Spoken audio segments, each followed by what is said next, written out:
Hello, everyone, and welcome to the AI Educator, a micro podcast from EDSAFE AI, where we ask AI enthusiasts three rapid fire questions about AI implementation in education.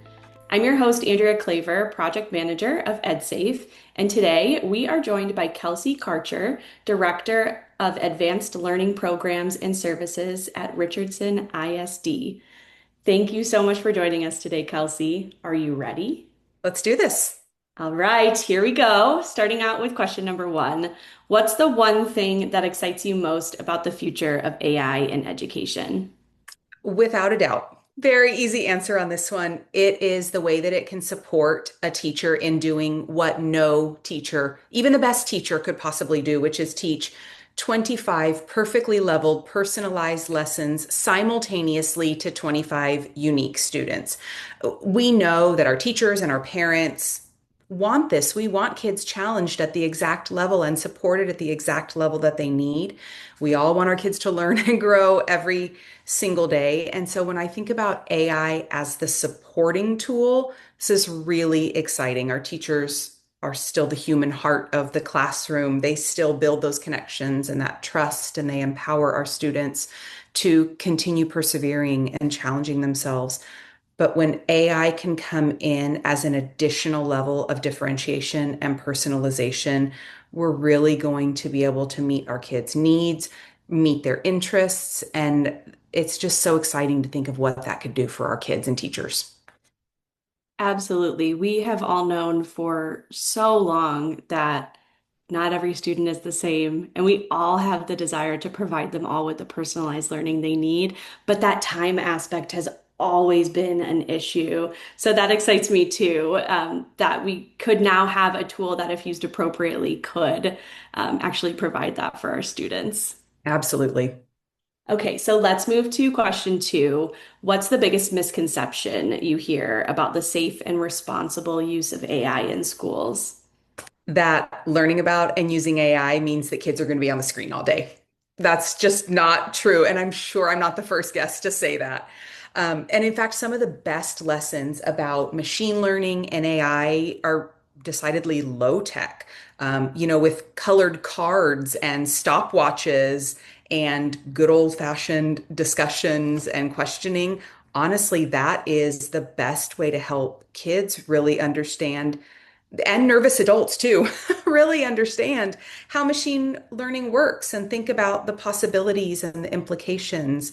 Um, I had an amazing experience when I went to see one of my teachers recently. And as the director of advanced learning, I'm over gifted and talented services. So we get to do these really creative, interdisciplinary, really deep and complex lessons. And the students, these were fifth and sixth graders, were learning about machine learning and AI and how it works and discussing the ethics of it. And the teacher said, okay, so as students, how could you use AI? And this sweet little fifth grader, I would never do this, but I could, but I would never do it. But I could ask AI to write my essay for me, but I never would. And she was so nervous.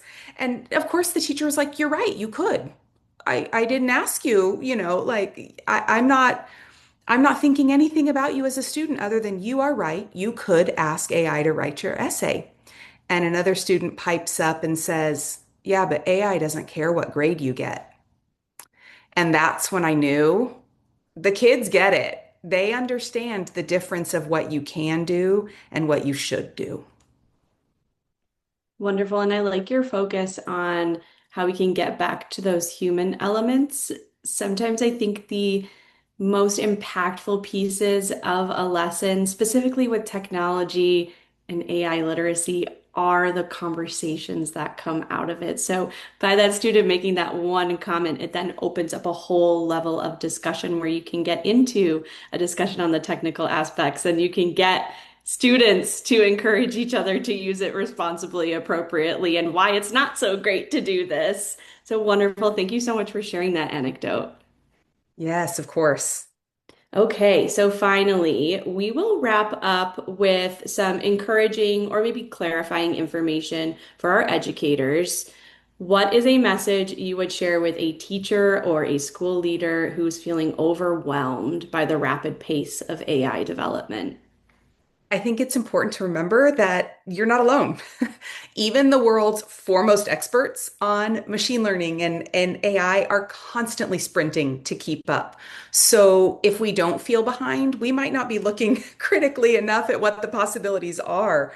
You know, I have so many family members and friends that, as you're talking about what you do during the day and what's happening in your world, and I get asked a lot, why are schools so behind when it comes to AI? And that's always such an easy and honest answer for them. And it's saying, well, I want you to remember that we're not just learning to use AI for ourselves, we're learning to use it with and for your children and on a shoestring budget.